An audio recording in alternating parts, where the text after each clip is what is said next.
ওরে ভাই রে ভাই, কিচ্ছু মাডাই না দিল। হ্যাঁ, পরিমণি সেই এডিসি সাকলায়নকে কিচ্ছু মাডাই না দিল। আচ্ছা যাক, এসব কথা বলতে নাই, নিজের একটু লজ্জা লাগে।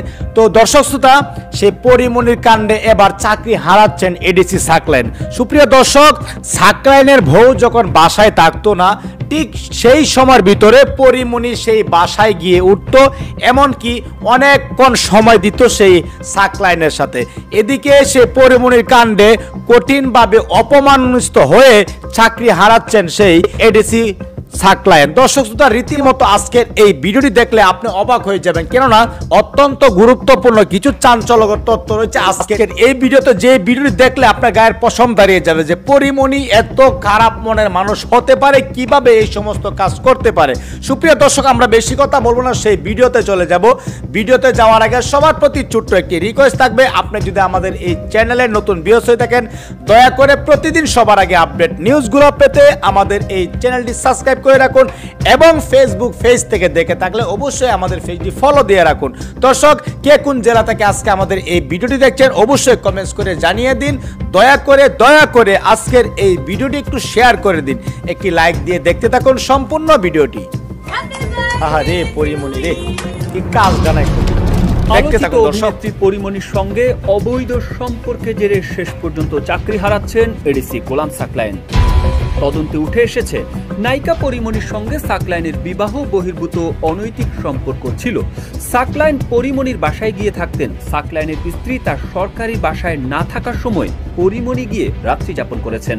স্বরাষ্ট্র মন্ত্রণালয়ের জননিরাপত্তা বিভাগ থেকে গত 13 জুন পিএসসিকে চিঠি দেওয়া হয়। এতে বলা হয়, সরকারি কর্মচারী শৃঙ্খলা ও আপিল বিধিমালা 2018 অনুযায়ী অসদাচরণের কারণে সাকলায়নকে গুরুদণ্ড হিসেবে চাকরি থেকে বাধ্যতামূলক অবসর প্রদানের প্রাথমিক সিদ্ধান্ত গৃহীত হয়েছে।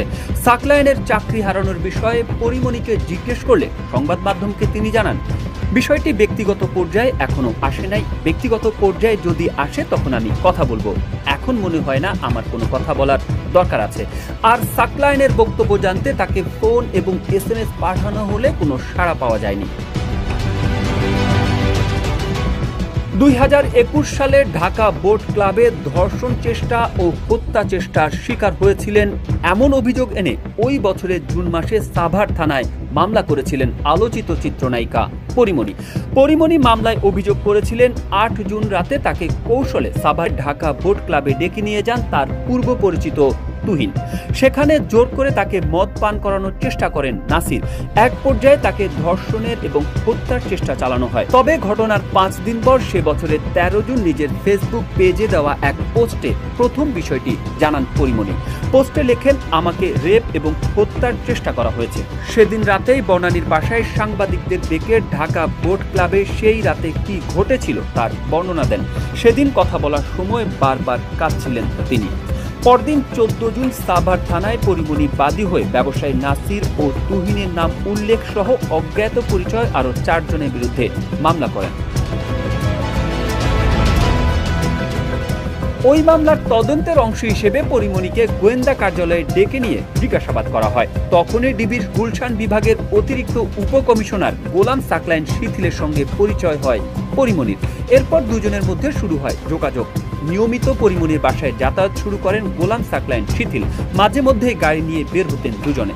পরিমণির সঙ্গে অবৈধ সম্পর্কের সময় সাকলায়ন গোয়েন্দা গুলশান বিভাগের এডিসির দায়িত্বে ছিলেন। ঘটনার সামনে আসার পরে তাকে পাবলিক অর্ডার ম্যানেজমেন্টে বদলি করা হয়।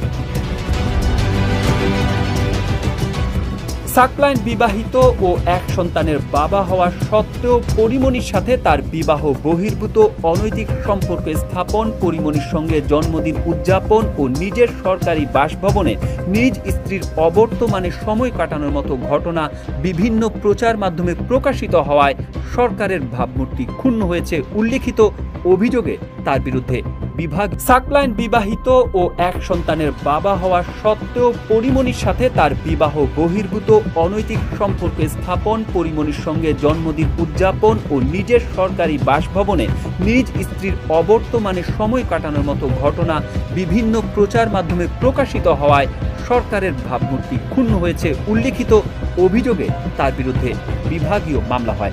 শৃঙ্খলা শাখার প্রতিবেদনে বলা হয়, সাকলায়েন ধারাবাহিকভাবে নায়িকা পরীমনির বাসায় নিয়মিত রাত্রি যাপন করতে শুরু করেন।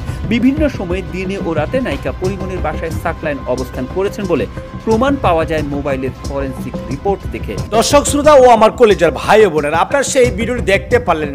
সেই ভিডিওটি দেখার পর যদি আপনার মনে কোনো মন্তব্য থাকে অবশ্যই কমেন্টস করে জানিয়ে দিবেন। দয়া করে আজকের ভিডিওটি শেয়ার করে দিবেন। একটি চুমুর কারণে, একটি চুমু দেওয়ার কারণে অবশেষে চাকরি হারাতে যাচ্ছেন, এমনকি হারাতে যাচ্ছেন না, সরি, হারাচ্ছেন সেই সাকলায়েন। দর্শক শ্রোতা, একটা চুমুর কি পাওয়ার! এক চুমুতে সরকারি চাকরি শেষ। সবাই ভালো থাকুন, সুস্থ থাকুন। দেখা হবে আবারও পরবর্তী নতুন একটি আপডেট নিউজ নিয়ে। আল্লাহ হাফেজ।